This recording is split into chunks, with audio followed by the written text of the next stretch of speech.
नमस्कार दोस्तों, हर्षि द्विवेदी एजुकेशन में आपका स्वागत है। मेरा नाम है विनीत सागर।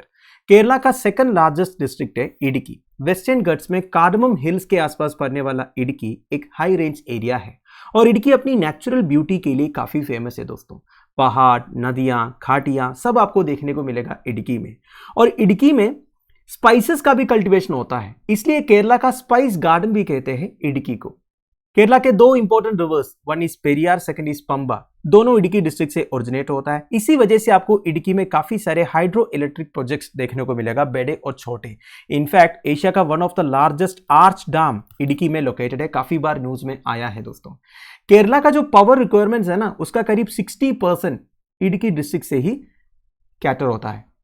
अब केरला में सबसे ज्यादा फॉरेस्ट एरिया भी आपको इडुक्की में देखने को मिलेगा। अब इडुक्की में एक हिल स्टेशन है दोस्तों, मूनार।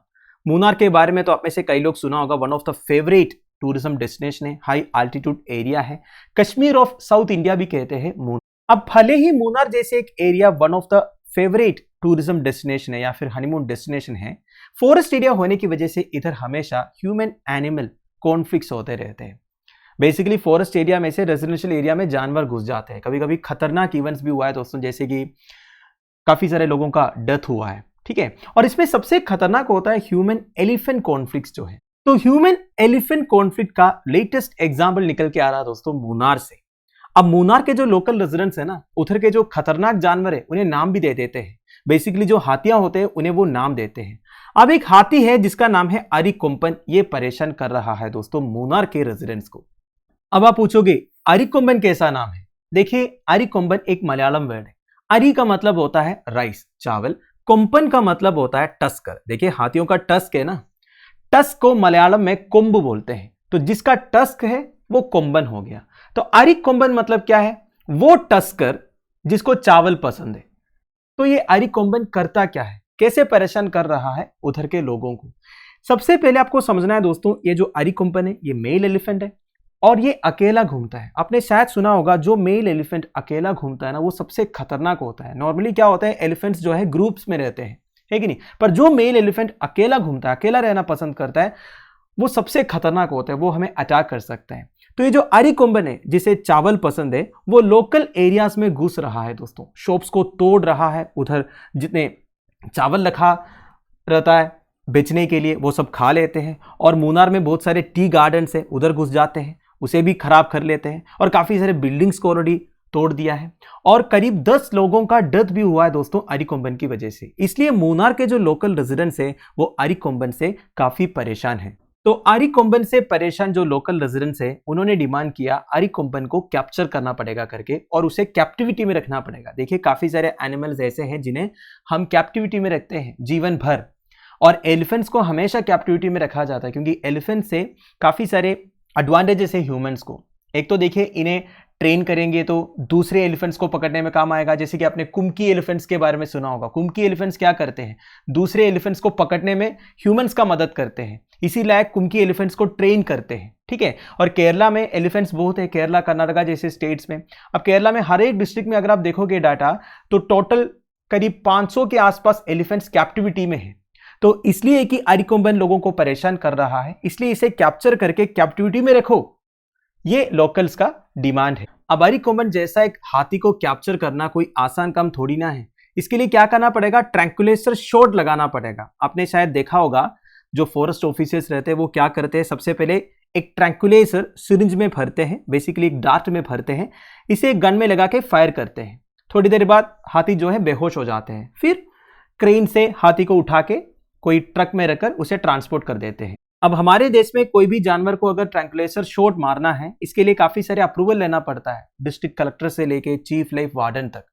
पर देखिए दोस्तों, ये काम हो नहीं पाया क्योंकि केरला हाईकोर्ट में एक पिटीशन फाइल हुआ, ये एनिमल राइट्स के खिलाफ है। अगर अरिकोम्पन को ट्रैंक्विलाइजर शॉट मार के पकड़ेंगे और उसे कैप्टिविटी में ट्रांसफर करेंगे, तो क्योंकि कैप्टिविटी में रहना कोई भी जानवर पसंद नहीं करेंगे। अरिकोम्पन तो एक वाइल्ड एलिफेंट है, वो जंगल में आराम से एकदम खुल्लम खुल्ला घूम रहा था। अब उसे आप पकड़ोगे, फिर कैप्टिविटी में रखोगे जीवन भर, तो ये अरिकोम्बन के साथ ठीक नहीं कर रहा है करके एक पिटीशन फाइल हुआ केरला हाईकोर्ट में।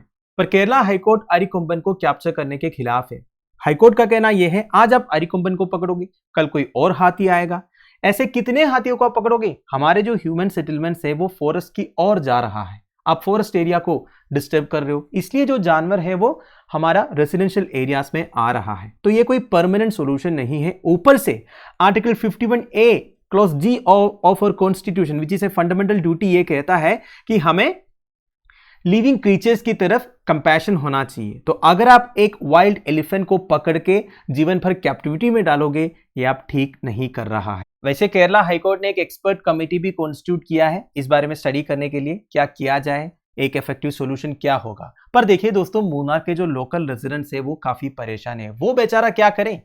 अब उनके जो क्रॉप्स है उसे अरिकोम्बन डिस्ट्रॉय कर रहा है, दुकान से चावल अरिकोम्बन ले जा रहा है कि नहीं, लोग बाहर नहीं निकल पा रहा है। तो इस इश्यू को हाईलाइट करने के लिए उधर के जो लोकल रेजिडेंट्स ने हड़ताल कंडक्ट किया है, बेसिकली मास प्रोटेस्ट कंडक्ट किया है। काफी सारे पॉलिटिकल पार्टीज का भी बैकिंग है। इस ऊपर से उधर जो लोग रहते हैं उसमें मेजोरिटी ट्राइबल पॉपुलेशन है। देखा जाएगा तो इनकी गलती क्या है? गलती तो हम सबकी है। हम सब मिलकर फॉरेस्ट एरियाज को डिस्टर्ब किया है, इसलिए जानवर जो है हमारे एरियाज में आ रहा है। पर हम सबकी गलतियों का जो बोझ है इन्हें झेलना पड़ रहा है। अब इधर जुडिशरी भी कुछ कर नहीं पा रहा है, वो भी बैलेंस मेंटेन करने के चक्कर में है। एक तरफ एनिमल राइट्स है, दूसरी तरफ ह्यूमन राइट्स है। फाइनली इंडिया में एलिफेंट प्रोटेक्शन से रिलेटेड कौन कौन से लॉज अवेलेबल है ये चेक कर लेते हैं। देखिए, आप सबको मालूम होना चाहिए एलिफेंट फैमिली में मेनली 3 स्पीशीज है। One is African savanna elephant जिसे बुश एलिफेंट्स भी बोलते हैं, second is African forest elephant, third is Asian elephants. इसमें से सबसे लार्जेस्ट है दोस्तों अफ्रीकन सवाना या फिर बुश एलिफेंट्स जो है। अगर आपसे कोई पूछेंगे largest mammal on the earth कौन सा है तो आप बोलेंगे एलिफेंट्स है कि नहीं, बट प्रिसाइसली उसका आंसर है अफ्रीकन बुश एलिफेंट्स। ठीक है। नाउ एशियन एलिफेंट्स कंपैरेटिवली छोटा है दोस्तों अफ्रीकन एलिफेंट्स से, और एलिफेंट्स जो है इंडिया का नेशनल हेरिटेज एनिमल भी है। ठीक है, तो इसलिए एलिफेंट को हाईएस्ट डिग्री ऑफ प्रोटेक्शन हमारे लॉज जो है प्रोवाइड किया हुआ है। हमारा wild life protection act of 1972 का टॉप प्रायोरिटी वाला जो शेड्यूल है दैट इज शेड्यूल 1 में इंक्लूड किया हुआ है एशियन एलिफेंट्स को। अगर एलिफेंट्स को कोई पोच करेंगे, ट्रैफिक करने की कोशिश करेंगे, ट्रेड करने की कोशिश करेंगे, हेफ्टी फाइन होगा और जेल की सजा होगा 7 साल की। इसके अलावा गवर्नमेंट ऑफ इंडिया ने प्रोजेक्ट एलिफेंट एस्टैब्लिश किया था under the ministry of environment, forest and climate change to monitor and regulate the welfare of both wild and captive elephants. और एक बात, एलिफेंट्स को हम 2 कैटेगरी में डिवाइड कर सकते हैं। One is wild elephant, second is captive elephant. Wild elephant मतलब जैसे कि अरिकोम्बन है जो खुल्लम खुल्ला जंगल में घूमते हैं, है कि नहीं। कैप्टिव एलिफेंट्स मतलब कौन सा है? जिन एलिफेंट्स को हमने कैप्चर किया है, कैप्टिविटी में रखा हुआ है, जिनका देखभाल हम करते हैं, वो फ्री नहीं घूमते हैं, है कि नहीं।